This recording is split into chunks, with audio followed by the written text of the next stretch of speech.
মালদা জেলার গঙ্গা ভাঙন প্রতিরোধ ও পুনর্বাসন ক্ষতিপূরণের দাবিতে 17 নভেম্বর মালদার রতুয়া ব্লকের বিলাইবাড়ি অঞ্চলের খাঁচকাবোনা গ্রাম থেকে গঙ্গা ভাঙন প্রতিরোধ নাগরিক অ্যাকশন কমিটির উদ্যোগে শুরু হলো এক ঐতিহাসিক জাঠা।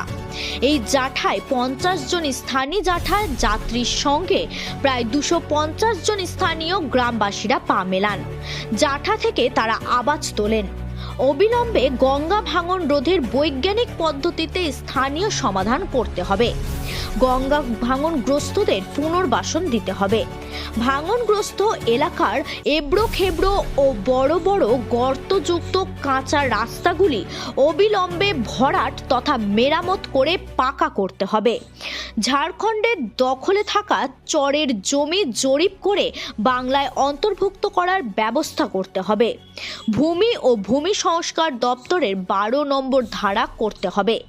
এদিন এই জাঠার শুভ উদ্বোধন লগ্নে উপস্থিত ছিলেন জন আন্দোলনের কর্ণধর বিপ্লব ভট্টাচার্য, গঙ্গা ভাঙন প্রতিরোধ নাগরিক অ্যাকশন কমিটির সম্পাদক খিদির বক্স, গঙ্গা ভাঙন প্রতিরোধ নাগরিক অ্যাকশন কমিটির আহ্বায়ক মোশারেকুল আনোয়ার, জন আন্দোলন নেতা আতাউর রহমান, গঙ্গা ভাঙন অ্যাকশন কমিটির সদস্য আব্দুল্লাহ মুসেলউদ্দিন, সাদিকুল ইসলাম, গোলাম মার্তুজা, আশিস মণ্ডল, সতীশ চৌধুরী সহ প্রমুখ।